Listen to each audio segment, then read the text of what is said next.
Hi.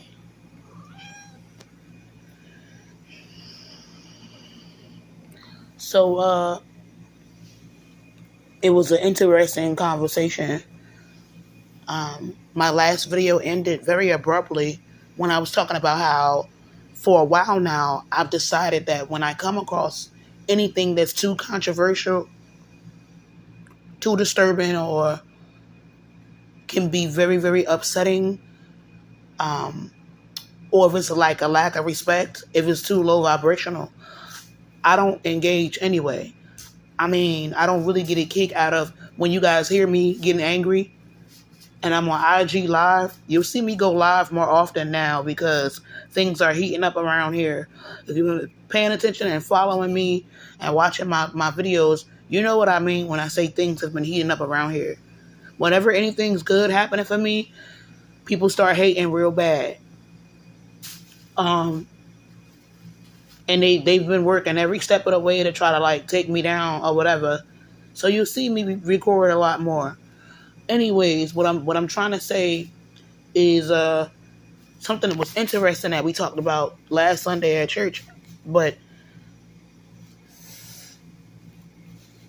I kind of got a little bit frustrated, and I felt sad. I felt more sad than I did anything else, because the man that was talking about, avoiding certain types of people from sent from the devil and da da da. He put a lot of emphasis on avoiding people who tend to be angry a lot. But it was a very black and white, and even if it wasn't intentional, it came off as, oh, angry person equals bad person. Angry person equals somebody you need to avoid. Angry person equals somebody who is demonic and they're going to hell and they're not human. It's not. It was no context, or he didn't start the conversation from the position of, to be clear, there's nothing wrong with being angry, okay? And there is also a such thing as righteous anger, but it's also things as time and place, and how do you express your anger. So just like being happy, what I'm saying, it's not a sin, it's not a bad thing. It's so you could say the same thing when it comes to anger. These are emotions, right? And so you should not crucify people for emotions or depression or frustration. Instead, what I think he should have did was explain that is what you do with your anger. You understand what I'm saying? Or try to figure out what's making somebody angry, instead of just automatically throwing them under the bus and crucifying them.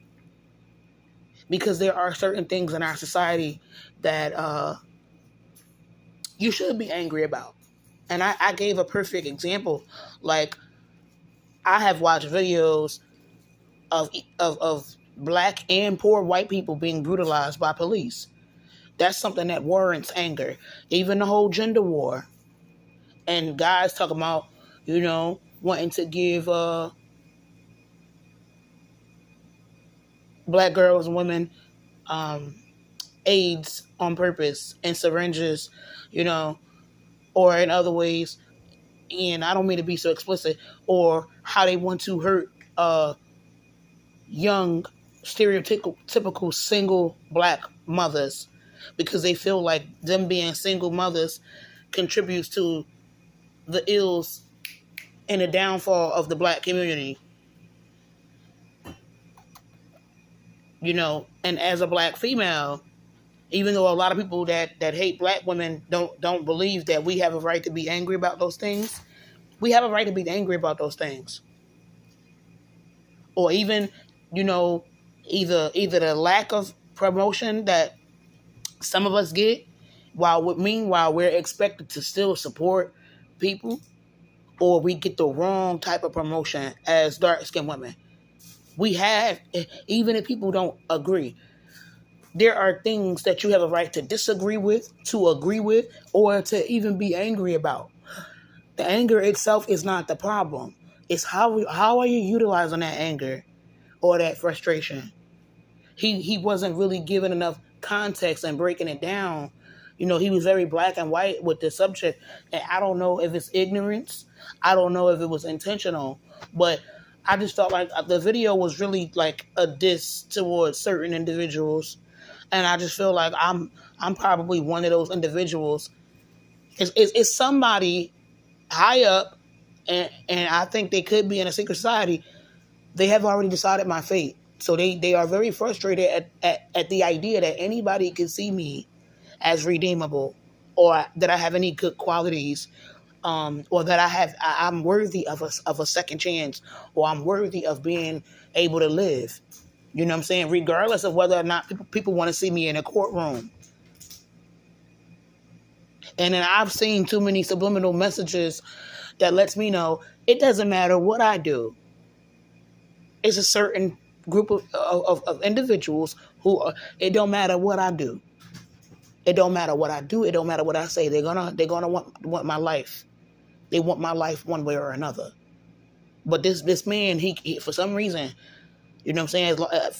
I'll probably never as long as I live, I'll never understand. He will not be a man and come out directly on his podcast and say, Precious Powell, for the things that you've caused me, my business, my family, I'm never going to forgive you, even if you didn't do it directly, because you used to be a fan and you was just goofing around and you pissed off the wrong people. I'm going to hate you forever, and I'm going to hunt you in the background forever. I'm going to spend my personal money, me, my friends, my family, and other, bigots that hate black females, especially black females. We're going to hunt you until you don't exist anymore. He won't come out and say it like that. He be wearing these messed up hats. He used to sit in his living room or the basement in front of a big old poster with a skeleton. It was a skeleton and something about only dead men are free. Something along the lines of that. And somebody with a lot of power and privilege have given him and a few other brothers the right to do this to me. Meanwhile, I'm the one, and this is why I feel like, and I'm not bragging, I got more heart and I got more guts than some of these black men that's targeting me. I'm the one trying to get the legislation so this does not happen to any other public figure or any other celebrity. Again, I don't know exactly what happened, but I think I have an idea. And it should have never happened. If you get mad at one or two individuals for being woke and or not always respecting authority, you should not have the right to go after a whole bunch of black people, whether they're famous or not, whether they're a public figure or not, and to even go after their businesses. Nobody should have that much power, and nobody should have that right. Another reason they're not trying to let me live. It ain't just because I started off going hard in the paint for black people, and slowly but surely I started focusing more on my gender because of the gender war. And I saw the direction that was going, but I also realized that the hate rhetoric, the hate campaigns, it hurts black females, black girls and women who are the most vulnerable, who are the least privileged. It hurts them the most. And what are privileges? Money, and having a lot of money in particular, that's a privilege. Being conventionally attractive. I'm live. Being conventionally attractive, that is a privilege. Even being lighter and having fine hair, curly hair, these things are privileges. They give you a boost as far as social, economic, and even financial. They give you a boost. It is what it is. So the hate campaign against black females is going to hurt the least privileged. The ones that don't look like video vixens, that's not the most conventionally attractive, who cannot afford to live in gated communities. And for some reason, a lot of black females in my tribe, they ain't trying to hear nothing I'm trying to say. They can't hear me. And when I say that you guys should be the most concerned if there's a hate campaign against black females, it's going to hit. It's going to. This is not to say it won't affect other types of black females. It's going to hit you first, and it's going to hit you the hardest. But then I've come to the conclusion that a lot of girls my color, a lot of black females with my phenotype, it seems like a lot of them are okay with that. A lot of them are okay with giving birth to sons that, the community teaches them how to hate their own mothers and hate women that look like their mother. And you'd be surprised, a lot of brown and dark skinned women that are full featured, that do not have loose curly hair, they got 4C hair. You know what I'm saying? Broad facial features. A lot of them aren't okay with the hate, being pushed out there. A lot of them are okay with being shunned or pushed to the side and not having the same, opportunities in music and movie and television. You know what I'm saying? A lot of them are actually okay with being, instead of being pushed to the forefront, being, having their career suppressed because they don't look exotic, or once you realize a lot of dark skinned females are okay with the crappy treatment and the double standards. They are okay with people being abusive towards them. They are okay with one-sided support, one-sided recognition, one-sided loyalty. They are okay with men beating on them and then going and having to fight white supremacy for those same men. Some of them are okay with guys, that are adults running trains on them. You know what I'm saying? Especially if, let's just say, they might get a pretty baby. A lot of sisters, unfortunately, in my tribe, they are okay with this. They are okay with the domestic violence rates being what it is.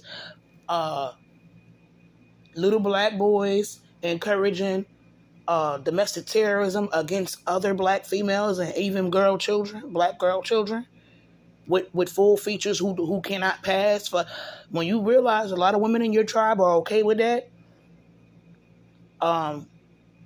even if it's on a subconscious level, you gotta fall back. I said it a little while ago. It ain't that I don't care about sisters or I don't care about dark skinned girls. I can't afford to keep sacrificing for women and girls who collectively, they support their abusers. They support the toxicity. They turn around and support these guys. They still humanize them while they dehumanize me and hold me to a much higher standard than they do the men and the boys in the community. I can't keep putting my neck on the line for that, and then ain't nobody coming to back me up. I've seen all the terrible criminal, guys in my community, in the black community, because I'm black, who are prone to criminality. You know what I'm saying? Or they got some type of sexual deviance going on. Got a history of beating on chicks. Got a thing for minors. I've seen how a lot of sisters in my tribe still humanize them and still back them up and still defend them. You know what I'm saying? But quick to throw me under the bus. I've seen what a lot of black women, especially in my tribe, are willing to tolerate from the worst type of dudes in the community. And a lot of them are okay with supporting men that hate them. And honest to God, like a lot of dark skinned women, for some reason, like they be with men, and some of them be with brothers, and they be liking these brothers more than the brothers like them. It's why a lot of them still end up single mothers. I just feel like a lot of black women love and like and support brothers way more than they love and like and support us. Particularly, those of us that are darker than the paper bag. Those of us full feature, you know what I'm saying? I'm speaking about a specific type of black female. But a lot of them are okay with that.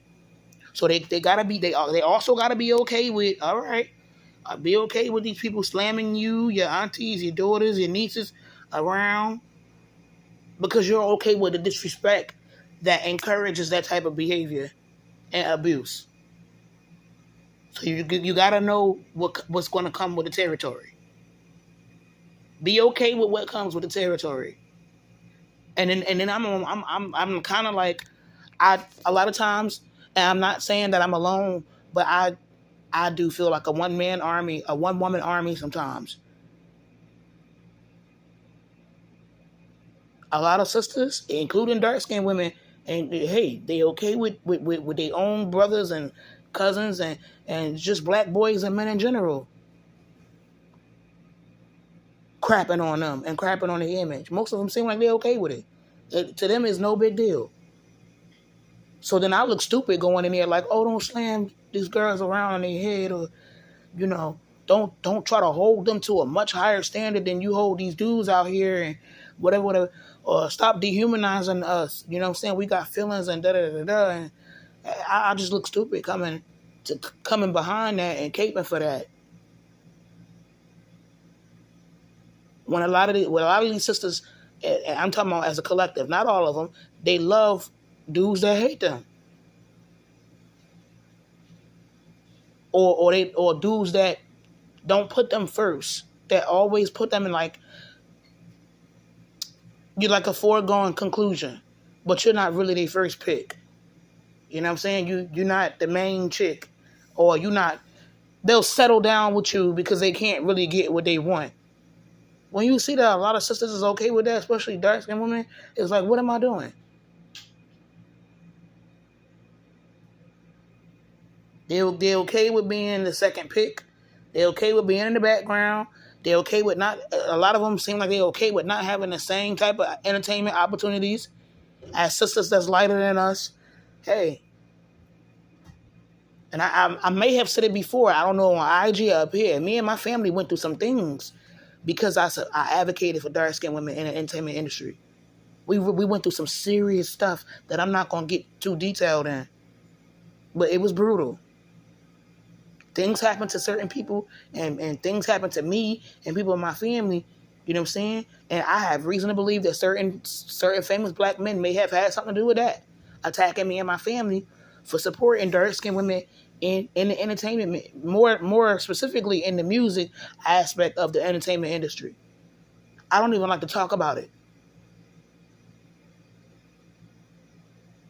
Why everybody want to make jokes about me being fat and broke or whatever. I have helped a lot of people out. And I don't expect people to, get on their knees and like, oh my goodness, thank you, Yanni, or thank you, Precious. I don't expect all of that. It's just, I'm just refreshing people's minds. You know what I'm saying? People might have broke jokes. I have had a positive impact on certain people in my community. Maybe not everybody, but you know what I'm saying? I've inspired people internationally, but I'm not going to get too specific because I want to protect people. I want to protect people. And there's things that I've been inspiring home in my home country and even abroad that I probably never get the recognition for, but it is what it is. But then again, I don't want to make the situation worse. I don't want to spoil certain positive things that have come to fruition, which is another reason why I don't talk about all the positive things that my influence have helped to create or push to the forefront. Because somebody might get envious, they might get mad, they might get jealous. Like, oh, you was the reason that this person was granted this amount of money. It was you that made somebody inspired to come up with the scholarship, or they was inspired to do this and create this artistic platform. Oh, it was you, so let me go and ruin that platform.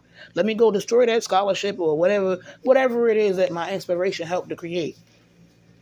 That's another reason why I don't brag about how, the noise that I made behind the scenes for me to be fat, black, and broke actually helped certain people out.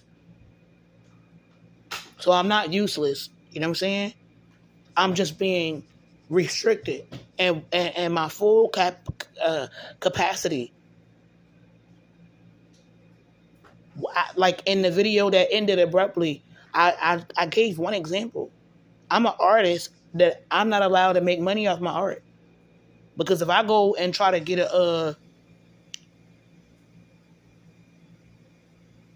a business license or whatever and sell art downtown, you know what I'm saying? I'm gonna have to deal with people in alphabet agencies trying to take all my money or scaring away my clientele or making it to where I can't even build up a clientele in the first place. I'm gonna have to, see if I get a proprietary license, they got a million ways to Sunday to mess it up. So, but yeah, I just wanted to get that out the way. Like, sometimes negative emotions are not the problem. I mean, you shouldn't be in a negative space most of the time. Most of the time, you should not do that. And even that, I learned how to, when things are too controversial that could get me riled up, I learned how to just take it out my feed. Because if I stare at it too long, I might think about it too much. I might get the urge to start commenting on it or whatever.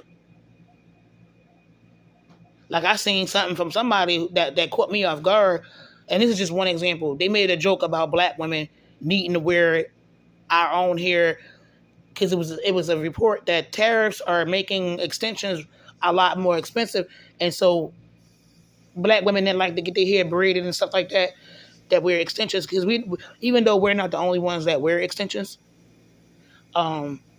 it's costing more now. And now the people that do the braiding, they got to charge more for certain hairstyles. You know how that go. Everything is falling on the consumer. And somebody who I followed on Twitter, they said something real ignorant, and it just caught me off guard.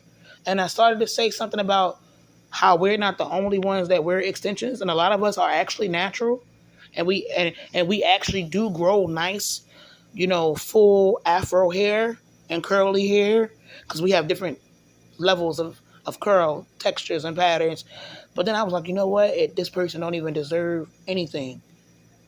I do that a lot. And it's been this way for a few years now. I'll see something that's designed to like get me riled up, and then I catch myself. Because people like that, they don't need an explanation. And then later on, I found out a lot of these people ain't even real people. They robots. So I've been making progress, but nobody cares. I've been making progress because sometimes I be tempted to try to explain or give context or da-da-da-da, and I just be like, it's not worth it. It's not worth it. It's not worth it to engage in everything. Everything don't need my attention or my response or my reaction. Even though social media is low-key, it seems like it's designed to get people to react. It's designed to get you riled up.